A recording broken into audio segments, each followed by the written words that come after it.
सो hey guys, नमस्कार, welcome to back to my channel. आज की इस वीडियो में बात करने वाले हैं क्लास 10th का VVI ऑब्जेक्टिव क्वेश्चन, जो कि पिछले वीडियो में भी कुछ क्वेश्चन को सॉल्व करा चुका हूं, जो कि हिंदी का VVI ऑब्जेक्टिव क्वेश्चन है क्लास 10th का। तो आइए हम कुछ इस वीडियो में भी जानते हैं। देखिए कौन सा सब्जेक्ट का है। विश्व के दांत का ऑब्जेक्टिव क्वेश्चन, जितना भी एक चैप्टर में सारा का सारा ऑब्जेक्टिव क्वेश्चन मैं ले आया हूँ। अब ऐसा कर रहा हूँ, चैप्टर बाई चैप्टर सारा ऑब्जेक्टिव क्वेश्चन आपको करा दूंगा। पिछले 5 दिन के अंदर, पूरा 5 से 7 दिन के अंदर खत्म हो जाएगा ये ऑब्जेक्टिव हिंदी। उसके बाद मैं चालू कर दूंगा तुरंत फिजिक्स, उसके बाद केमिस्ट्री, उसके बाद बायोलॉजी, तीनों खत्म। उसके बाद 3-3-6 एक साथ। आज ऐसा कर कर मैं सारे विषय को क्लियर करा दूंगा। आशा करता हूँ ये वीडियो में। चलिए पहले क्वेश्चन की ओर चलते हैं। देखिए पहला क्या कर रहा है, विश्व के दांत पाठ के लेखक कौन है? कौन थे? निर्मल नलीम बिलोचन शर्मा। चलिए अगले क्वेश्चन की ओर चलते हैं। यहाँ पे मैं रेड कर दिया हूँ, जो भी सही आंसर है उसको मैं रेड कर दिया हूँ। आप यहाँ से देख सकते हैं, किताब से भी मिला लीजिए, कोई गलत नहीं रहेगा। यहाँ पे सारा का सारा आंसर मैं सही रेड किया हूँ उसको। उसके बाद देखिए दूसरा क्या कह रहा है, नलिन बिलोचक शर्मा का जन्म कब हुआ था? 18 फरवरी 1990 में हुआ था। चलिए अगले क्वेश्चन की ओर चलते हैं। देखिए तीसरा क्या कह रहा है, नलिन बिलोचन शर्मा के पिता का नाम क्या था? रामअवतार शर्मा। अगले क्वेश्चन की ओर चलते हैं। देखिए चौथा क्या कर रहा था, हस्ती दृष्टिकोण किनको किसने लिखा है? निर्मला बिलोचन शर्मा। मातादंड किसने लिखा है? पांचवा क्वेश्चन क्या कर, मातादंड किसने लिखा है? नलिन बिलोचन शर्मा। चलिए पीछे अगले पेज की ओर चलते हैं। आज पूरे क्वेश्चन मैं इस चैप्टर के लिए चला आया हूँ। पूरे 39 क्वेश्चन इस चैप्टर में आया था। सारा का सारा लिख चलाया हूँ। चलिए अगले क्वेश्चन की ओर चलते हैं। सत्यहित का इतिहास दर्शाया किसने लिखा है? नलिन बिलोच शर्मा ने। चलिए अगले क्वेश्चन की ओर चलते हैं। सतमा क्या कह रहा है, विश्व के दांत का पाठ है कहानी। चलिए अगले क्वेश्चन की ओर चलते हैं। अगला क्वेश्चन क्या है, नलिका बिलोचक शर्मा का जन्म कहाँ हुआ था? पटना में हुआ था।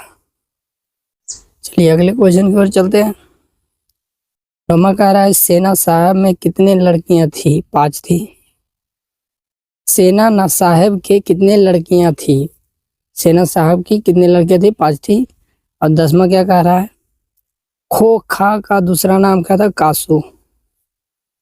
चलिए अगले पेज की ओर चलते हैं।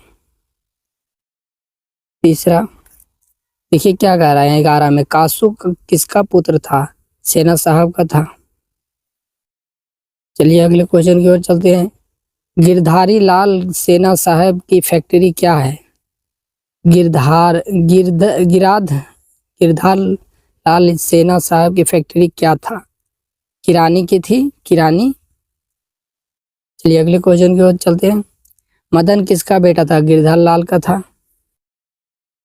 अगले क्वेश्चन की ओर चलते हैं। खोखा किन मामलों में अपवाद था? घर के नियम एवं धवज्जियों के उड़ाने में।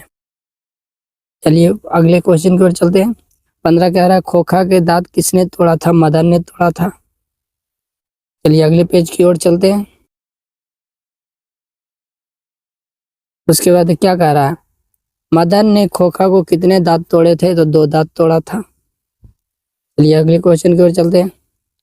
17 क्या कह रहा है, सेना साहब की नई मोटरसाइकिल कितने की थी? 7500। तो चलिए अगले क्वेश्चन की ओर चलते हैं। सेना साहब की मोटरसाइकिल कार किस रंग की थी? काला था। चलिए अगले क्वेश्चन की ओर चलते हैं। इसमें कह रहा है, सेना साहब की खोखा से क्या बनाना चाहते थे? इंजीनियर। खोखा सेना साहब के बेटे थे, उनको बनाना चाहते थे इंजीनियर। चलिए अगले क्वेश्चन की ओर चलते हैं। सेना साहब के आंखों का तारा कौन था? खोखा था। चलिए अगले पेज की ओर चलते हैं। यहाँ से आएंगे, देखिए क्या कह रहे हैं कि इसमें सेना साहब किस तरह के आदमी थे? तानाशाह थे। 22 में कह रहा है, मदन और कासू के बीच झगड़ा का क्या कारण था? लट्टू खेलने की ललक। अगला क्वेश्चन क्या कह रहा है, देखिए 23 में मदन के लिए क्या खाना मामूली है? मार। मदन के लिए क्या खाना मामूली बात है? मार। अगले क्वेश्चन की ओर चलते हैं। झोपड़ी और महल की लड़ाई में अक्सर कौन जीतता है? महल वाले। असली बात है, जिसके पास महल है, पैसा है, पावर है, वही जीतेगा। चलिए अगले क्वेश्चन की ओर क्या कहते हैं। 25 में मोटर कार अगर खतरा था तो किसके किसके लिए था? कासू के लिए था। चलिए अगले क्वेश्चन की ओर चलते हैं, अगले पेज की ओर चलते हैं। छठा 26 में कह रहा है खोखा किस कहानी का पत्र है? विष के दांत। चलिए अगले क्वेश्चन की ओर चलते हैं। 27 क्या कह रहा है? खोखा नाउम्मीद बुढ़ापे का क्या था? सहारा था। अगले क्वेश्चन की ओर चलते हैं। 28 में कह रहा है सीमा कौन थी? सेना साहब की बेटी थी। चलिए अगले क्वेश्चन की ओर चलते हैं। 29 में क्या कह रहा है? सेना साहब की गाड़ी कौन छू रहा था? मदन छू रहा था सेना साहब की गाड़ी। चलिए अगले क्वेश्चन की ओर चलते हैं। 30 में क्या कह रहा है? मिस्टर सिंह की गाड़ी हवा किसे निकाल दी थी? कासू ने निकाल दी थी। हवा कासू ने निकाल दी थी उनकी गाड़ी का। चलिए अगले क्वेश्चन की ओर चलते हैं, पेज की ओर। यहाँ पे क्या कह रहा है? 31 में कासू मदन के साथ किस खेल में शारीरिक होना रहता था? लट्टू खेलने में हमेशा साथ रहता था शारीरिक रूप से। चलिए अगले क्वेश्चन की ओर चलते हैं। 32 में कह रहा है इसने मदन को एक घूस रसीद कर दिया? खोखा ने। चलिए अगले क्वेश्चन की ओर चलते हैं। चलिए क्या कह रहा है? 33 में क्या कह रहा है? ऐसे ही लड़के आगे चलकर चोर गुंडा डाक बनते हैं, यह किसने कहा था? सेना साहब ने कहा था। चलिए अगले क्वेश्चन की ओर चलते हैं। 34 में क्या कह रहा है? सेना साहब किस कहानी का पत्र है? विष के दांत का। चलिए अगले क्वेश्चन की ओर चलते हैं। 35 में क्या कह रहा है? स्वास्थ्य लाभ के लिए पूर्तियों को क्या लिखाया गया था? खिलौना खेलना। चलिए अगले को पेज की ओर चलते हैं। 8वां में आ चुके हैं। यहाँ क्या कह रहा है? 36 में खोखा खोखा का अर्थ क्या होता है? बच्ची बच्ची। चलिए अगले क्वेश्चन की ओर आते हैं। 37 में क्या कहा है? सोफर का अर्थ क्या होता है? ड्राइवर। चलिए अगले क्वेश्चन की ओर आते हैं। मदन अक्सर किसका हाथ पर पिटाता था? पिता से। मदन अक्सर किसके हाथ से पिटता था? पिता के हाथ से हमेशा पिटते रहता था मदन।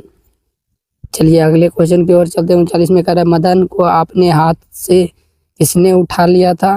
गिरधर लाल ने। मदन को अपने हाथों से किसने उठा लिया था? गिरधर लाल ने उसको अपने हाथों से मदन को उठा लिया था। आशा करते हैं यह वीडियो महत्वपूर्ण लगा होगा तो इस वीडियो को लाइक कर दीजिएगा, चैनल को सब्सक्राइब कर दीजिएगा।